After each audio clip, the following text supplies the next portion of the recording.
对，我们是在一次骑行过程中认识的，慢慢的我们就加深印象，越来越这么接触过来的。你们俩骑自行车旅行最远的地方是哪里？基本上我们承德市的周边都走过，100多公里、200多公里这样吧。你单人骑行最远有多远？从成都到拉萨，2160。你的这个单人骑行的最好的，我是24小时内骑了330公里。什么概念呢？这330公里跟它大家说一下330公里这概念是相当于一个挑战体力和身体的一个概念啊。就是说晚上12点不睡觉，一直骑到这个第二天的12点，看我们能不能挑战北京往返啊。因为当时我们这种情况都是看帖子，有这么一个北京的一个同龄人，然后他是骑公路车，在北京骑到承德再回去。他是用了20个小时，所以说我们和一个伙伴，我们2个人骑山地车，从承德到北京、天安门，然后再往返，是这样挑战这个东西。成了吗？差了100多公里，因为我膝盖不行了，所以说很遗憾，骑了330。就是他们俩就大家一听就属于有共同的爱好，现在这个共同的爱好倒成了一个大阻碍了，是吧？我听说。对，他现在从西藏回来之后，心就飞了，就非常想再一次更长时间的在那距离，但是我呢，就是已经年龄到这个位置了。家长也都希望我能够有一个安稳的这个归宿，所以说我就不希望他再出去。那你说你现在反驳我，当时的时候你怎么不说呢？这次回来以后，为什么还想再次走？就是因为拉萨给我的震撼，给我的遗憾挺多的。从成都到拉萨这一段，你骑行大概骑了多少天？35天左右，但是最后从灵芝地区到拉萨这段是我搭车过去的，因为家里有急事儿，我的那个行程跟我的那车票不搭了。我到拉萨只待了2天，我就坐火车回来了。这是太遗憾了，所以说我心一直在，还想再去别的地方弥补回来。这个结了婚2个人一起去不就得了吗？主持人，您不知道是这样的话，我为什么说阻拦他啊？因为当时他是怎么答应的呢？几个人一起吃饭，说那个咱们一起吃拉萨吧，拎包就走了。那我就是这会儿有青春呢，那不说走就走。那我老了以后，我躺床上，我青春我都没有回忆的东西。主持人，您听我说，您不知道他这什么意思？西藏美是归美。但是很危险，有时候拐弯，很长时间的一个下坡，刹不住的话，经常很危险。所以说他去那段时间，我一直提心吊胆的。那我走东大山的时候，第一个5000米的时候，我高反成什么样了？5公里，我推了3个半小时的时候，你不也一直短信、微信陪着我呢吗？你不也给我鼓励呢吗？那我高反嘴唇发紫的时候，你不也一直安慰我呢吗？我肯定得安慰你啊！既然已经去了，我就不能够说，哎，我再打击你，是吧？我是一边揪着心，心上缠着麻团，我一边痒痒一边心疼。高反了，这种东西上西藏是一个身体加上经验，再加上一个时间的挑战，高原反应上来不得了，很危险的一件事儿。所以说我就特别反对，但是他答应我了，说回来之后呢，你结婚，因为我有个希望嘛，我希望有这么一个家庭。去完西藏很高兴，我说那我想要这个需求，搪塞我。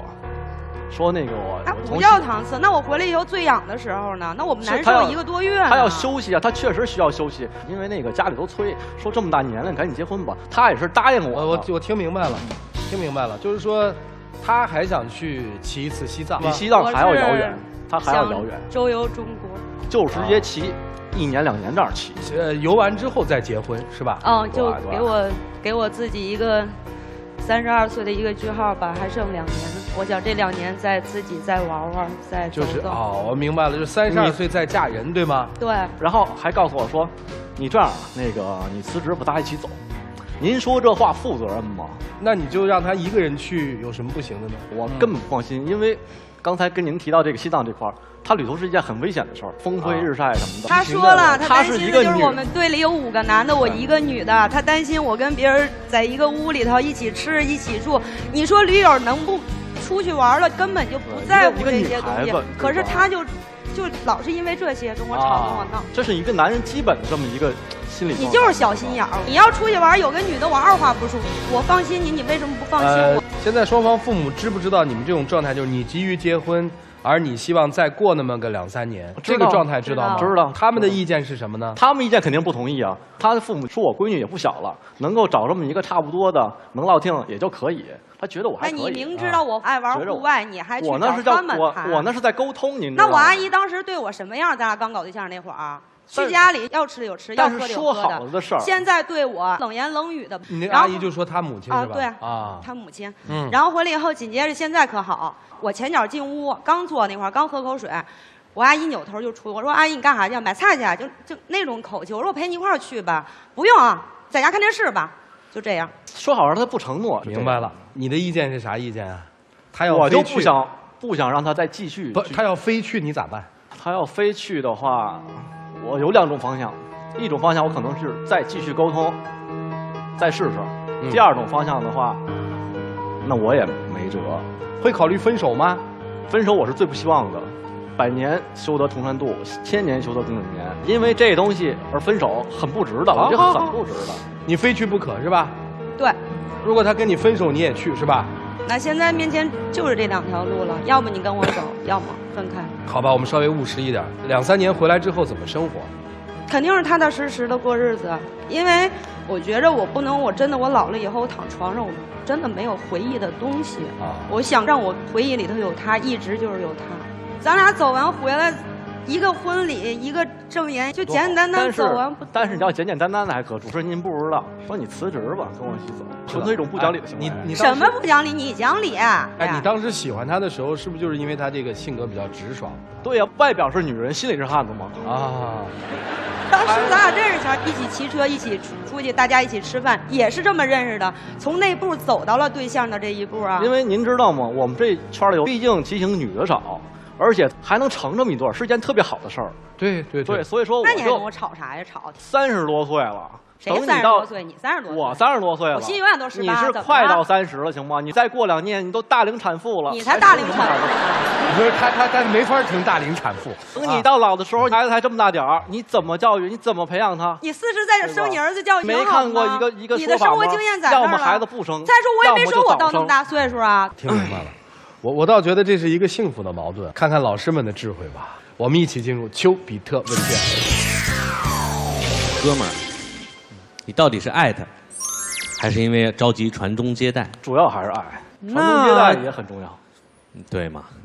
甚至我觉得，如果这个爱或者说这个结婚的年龄是有要求的，那肯定是考虑后者考虑比较多。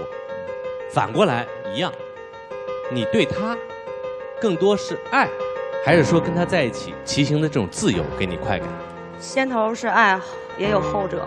希望骑行当中、旅游当中有他的身影。但是爱如果和你的自由相比呢？同等的。姑娘，去了趟拉萨，有遗憾，所以再骑2年。你男朋友无数次肯定问过你这个问题。如果2年中又落下遗憾呢？因为我觉得现在那还可以推，按照这个道理。还年轻呢。32岁也不老，可以骑到34，34可以骑到36，40岁结婚甚至不结婚也可以接受。直到我躺上病床那天，我都认为我的心都是永远18岁。我提示你一点啊，你的心可以永远8岁，但身体永远不可能保持一个18岁的状态。我也是特别爱自由的一个人，没结婚之前到处玩，后来带着我老婆一起去，觉得2个人的这种旅行，它比1个人更美妙。而且特别好的一个机会，我能够骑着哈雷机车横穿美国大陆。我跟我老婆说，跟我一块儿去，她说好啊，我们一队车队，她可以坐成。结果，宝贝儿来了，这个计划搁浅了。到现在我就想，什么时候才能去骑着哈雷能够美洲大陆穿一圈呢？但是我会因为这个不要这个宝宝吗？不会。我相信你也不会。我也不会。或者说，如果有一个选择在我面前说，出去自由2年。和你爱的人在一起，我会选择不出去。我不认为追求所谓的青春和自由是一个特别好的给自己逃避现实生活的借口。姑娘，如果你对他的爱战胜不了你对自由的渴望，那不要以这个爱为要挟，瞎带着他一起走。你不知道2年之后会怎么样，也许你对不起他这2年的放弃。同样，小伙子，不要因为对自由或者对爱的妥协，放弃了你自己身上承担的责任。如果你因为爱可以为他放弃一些，你也因为爱可以妥协他一些，你们俩这个共同的爱好是特别有价值的。最后送姑娘几句话：真正的勇敢不是去逃离什么，是去面对什么；真正的爱情不是获得什么，是付出什么；真正的自由不在你脚下，在你心里。哎，我问问这女孩儿，因为我这个年龄的问题，我就不知道你怎么能够动员你的爱人辞职去玩儿去旅游，把这个旅游当做一个事业。你知道啊，你不可能靠这个旅游过一辈子的。将来等你把这个青春这时光过去了，今后的路你不能光靠这个回忆过日子。其实我觉着吧，俩人不经历苦，肯定不知道以后的天。你为什么要在这个去找苦？你为什么不在你的一份本职工作当中去找苦？我攀登高峰去。我不适合做职场上的人，我没有勾心斗角的心。你现在做什么工作？这些乱七八糟没有，我是自己开店。那你要出去不影响吗？这会儿多多少少有点影响。对呀，不如自己在店里守着那种。是吧？哦，我觉得哈，你们两个是在这个旅行过程当中认识的。对，你下一趟再走，就你一个女性，这个能放心吗？一走1、2年，要我是那个你们的长辈，我是不放心的。所以我特别希望你在这个当中找到一个平衡点，既不伤害他，也保持你们两个的爱情。我觉得他们两个人如果各自独立来看都没有问题，但偏偏是这两个人在了一起，问题就出来了。女士还是沉留在3年之前的那种状态，青春的意义就是在路上。但是男士已经慢慢的成熟起来，他走的脚步比你快，他已经从原先个人的自由的那个空间已经慢慢的落地了，他需要家庭了，他需要下一步马上面临的就是现实生活中那种恩恩爱爱了，而不是一起去旅游，去放弃一切，去只有2人世界的那种感觉了。所以当你们的两个人步伐出现问题的时候，你们俩就有距离，这种距离已经产生矛盾了。现在必须得做出选择。女生，你对下一步的人生规划是什么？计划好了还是走？也就在你心目中，你的这个理想，就享受在路上那种感觉，宁可为此放弃这段爱情。不是，那是什么呢？叫他一块儿走。你不光自己要去实现自己的理想，而且你还要胁迫对方放弃他的人生规划，去追随你的理想。你觉得你足够爱他吗？你觉得你为他想了吗？如果说当时不是因为这些兴趣爱好的话，当时没错，两个人的理想、人生规划都是一样的，但是经过了3、4年的这个时间，你们已经不同了。这会儿怎么办？就需要去磨合，必须得有一方做出妥协，否则你们俩没法走在一起了。啊，先头定的2年，现在1年，再玩1年，你接受吗？这个我需要考虑考虑。你们因为这个问题如果分开的话，我完全理解，虽然可惜，但是我能理解。因为你们现在对人生规划已经完全不一样，目标不一致的两个人是根本无法走在一起的。人生确实是需要一场说走就走的旅行，一直在筹措着想自己开车去一趟西藏。如果此时此刻和心爱的人坐在纳木错湖边，吃着炸鸡和啤酒，那该是一件多么惬意的事。但是因为这因为那儿，始终没有成型。是的，我承认在这方面我们是懦弱的，因为我们不敢放弃。我非常的不赞同因为所谓的责任而放弃心中的梦想。当然我也反对为了肆意的自由而置眼前于不顾。最近在看一本书，周国平老先生写的，其中有一段文字送给你。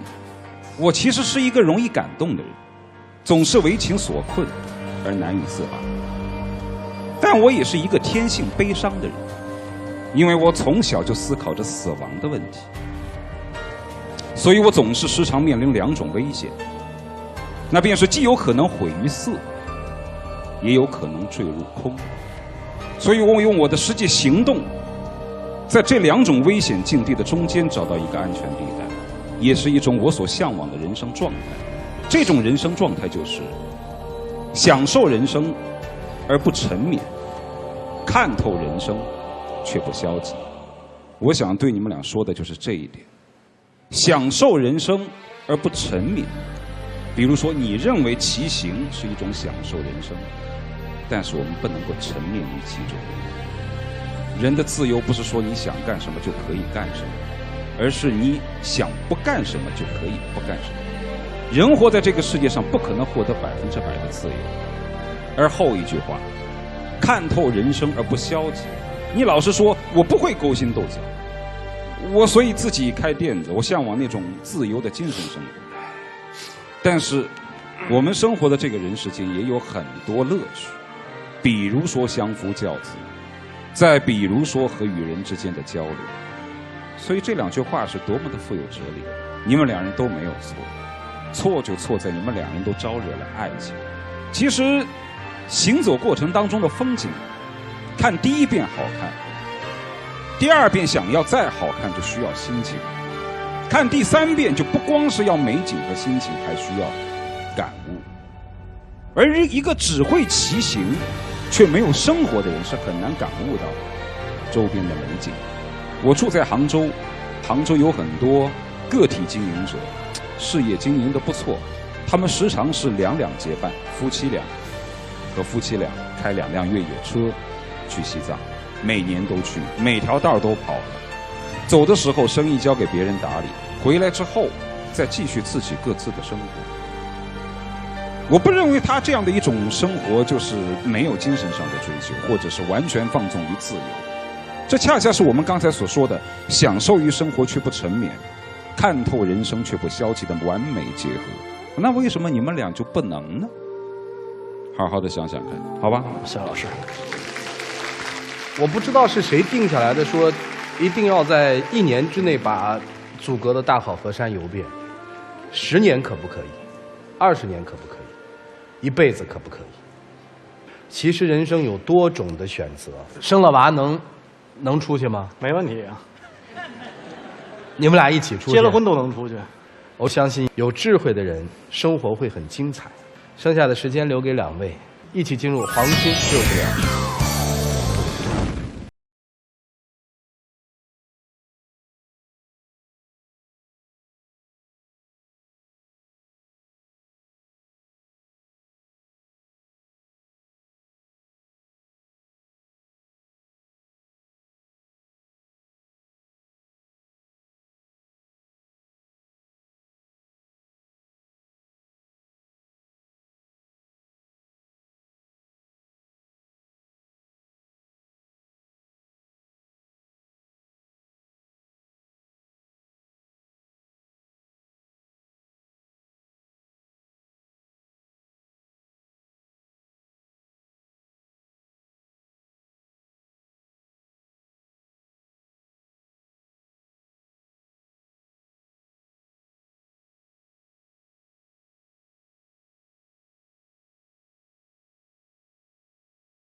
坚持一定有收获。2位，请换箱。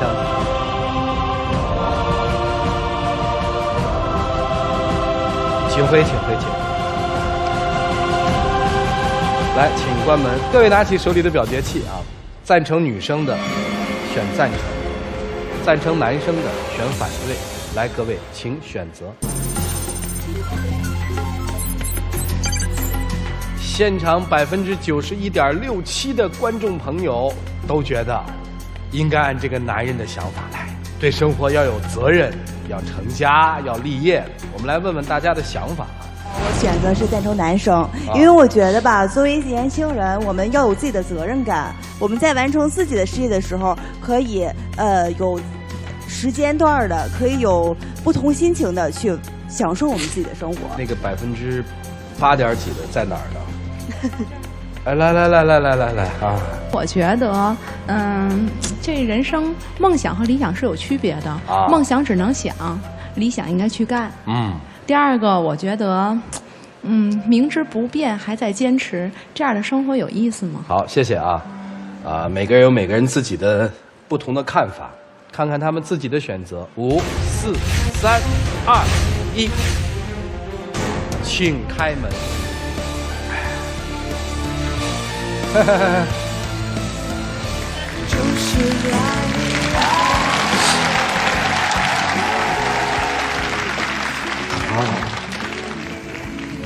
看看可以吧？可以。